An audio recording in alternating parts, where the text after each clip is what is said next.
guys, welcome back. If you're new to the channel, welcome.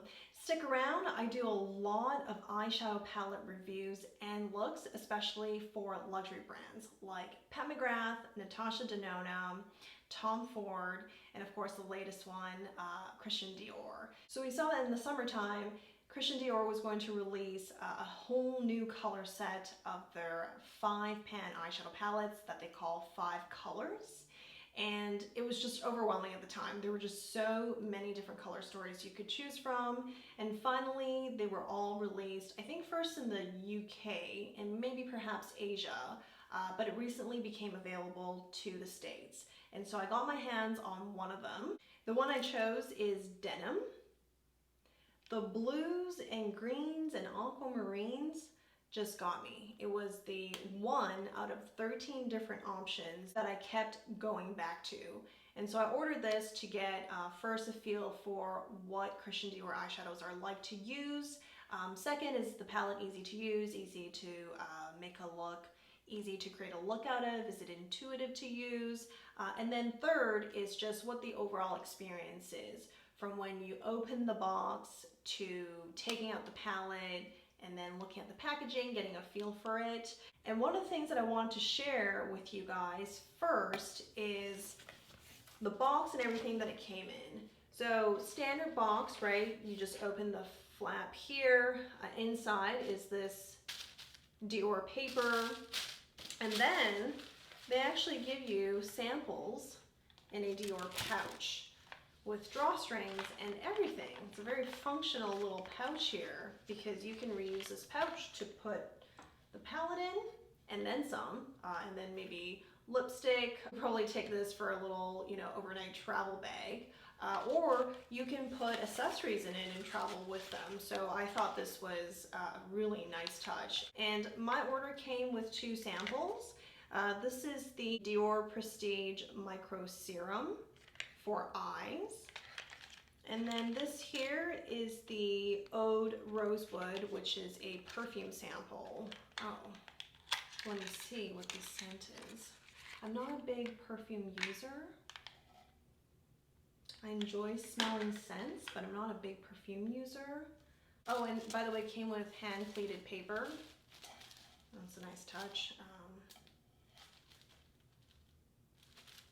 This is nice.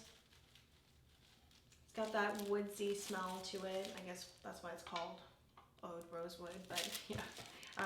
So in addition to the samples, the pouch, the pleated paper, that's not where it ends. As I dug into it, I was like, oh, it also comes with this box, this Dior box.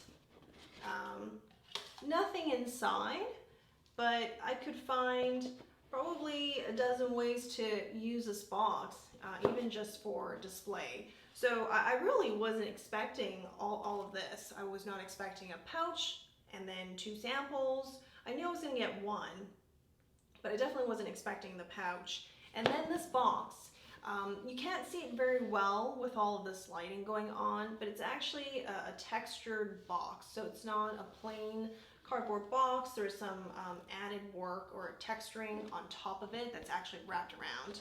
It's basically textured paper that's wrapped around a cardboard box, and these are how that they're made. So that's why I wanted to share this with you guys first, because that's how incredible I thought the unboxing experience was. In fact, the next time I'm ordering any Dior products, I will be ordering directly from their website. Okay, so you might be thinking, that's great, the packaging is great, how about the actual palette? This is what the palette looks like, and it's pretty substantial. Inside is fairly standard. The 5 shades are placed like this with a plastic cover, and then these 2 little applicators. I never use the applicators these palettes come with, but if you've used them and you like them, let me know. I've heard one viewer say, I think it was the YSL Compact, or was it Tom Ford? One of the 2. They let me know that the applicators weren't actually bad and were kind of useful. That's a bonus. But yeah, if you've used them and you like them, let me know. These are the shades without that plastic cover over it. Let's do some quick swatches. We'll start with the center shade here. This is what it looks like. Unfortunately, because this light shade is in the center, it's easy to have any of these shades run into it, which is what I'm experiencing. So you've got a tinge of like green and blue. That's not from the shade itself. That's just from like the other powders kicking up a little bit and transferring in the pan. This is that centered shade. It's like a cool antique-ish gold. Next is the aquamarine blue.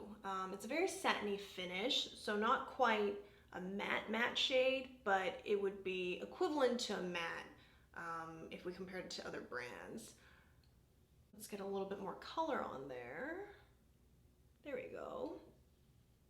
And then we have this green here that is the most glittery shade of them all. This one has a great color payoff. This is a metallic. And then we have this matte or satin-like deep blue. This would be a great liner color or outer corner color or anything to deepen the shades. Finally, this sort of forest green here.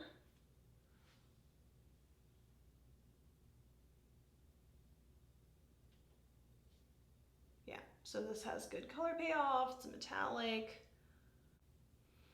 So I think these are all fairly easy to swatch, good color payoff. Even their matte formulas is more of a satin with a bit of a sheen to it. I think that's really pretty. That makes it different from other eyeshadow quads or quints that we're used to seeing these days.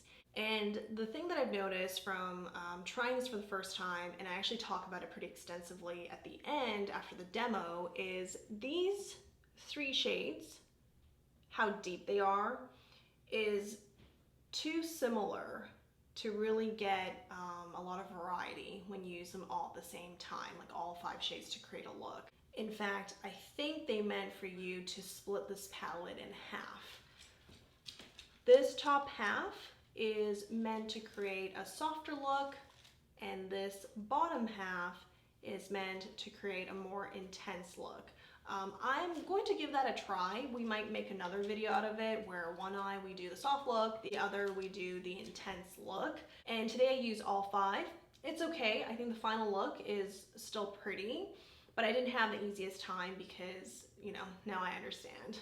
Yeah, it was partially my fault to not notice it right away and read like the top of the box. So, well, anyway, I'm gonna stop talking about that since I go back into it at the end, but I just wanted to show you the swatches before we head on over. And for the last part, I'm gonna do a palette to palette comparison so you guys can get an idea of the actual palette packaging and how it stands within my collection. This is the YSL Quint, or they call this the Couture palette. The Couture palette also comes with 5 shades. It's a lot lighter in terms of that outer packaging than Dior, and while it has this kind of cool design on the front here, I think I might prefer just the sturdiness of this over this palette. And the other is Tom Ford Quad. Between the two, I like the packaging, the palette packaging for the Tom Ford Quad. It feels very substantial, and the magnetic closure is a nice touch.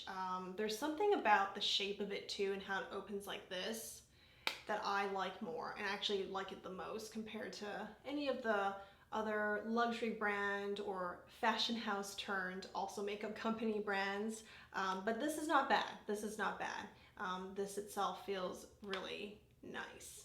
All right, so let's head on to the demo. I'll see you guys at the end. We're gonna start by putting this aquamarine metallic onto the lids.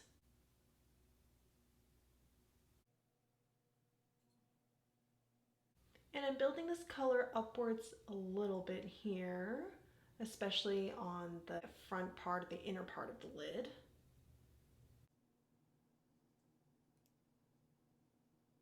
Then we're taking this deep blue here and placing it onto the outer corners.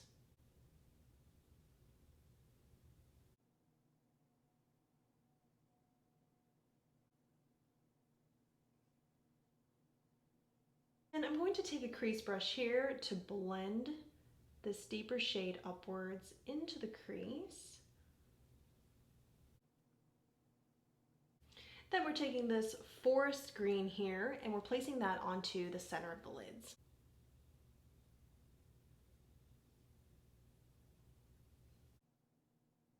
Okay, and then we're going to blend that green a little bit more into the deep blue.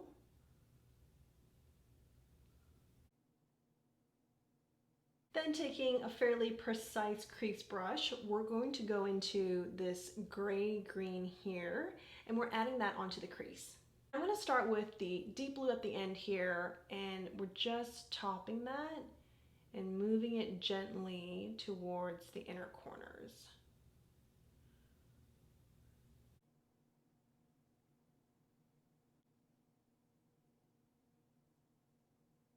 And then I'm going to take a bigger crease brush and we're going to kind of blow this out or diffuse it a bit more. We're going to add this beigey shimmer here to the inner corners.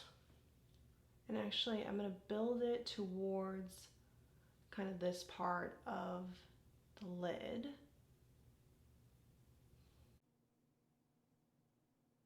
Adding that center metallic here onto the brow bone.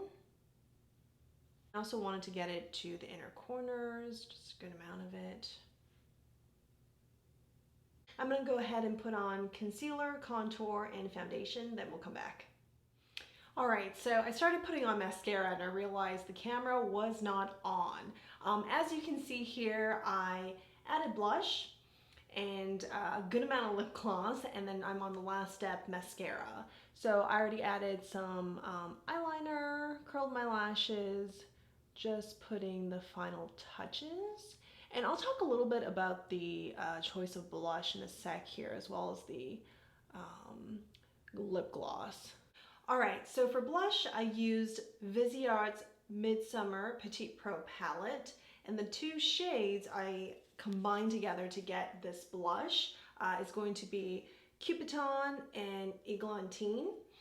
For lips, I actually use two lip products. It's going to be the Chantecaille, I think this is called, what is it? Lip Tint. So if you've seen my Chantecaille video, most recent one, where I compared all three of their lip products from different lines in the brand, this is the most balmy. It's a lip tinted product, and it's in the shade Beach Rose.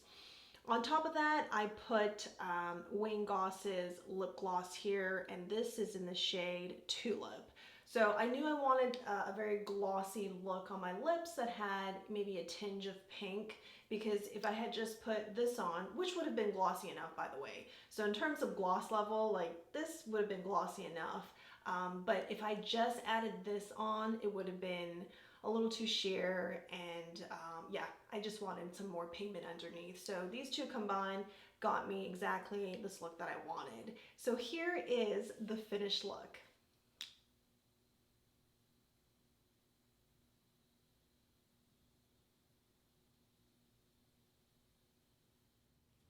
I was really intentional about my cheeks and lips being on the more subdued side, because the eyes were turning out to be pretty dramatic without even anything under the eyes.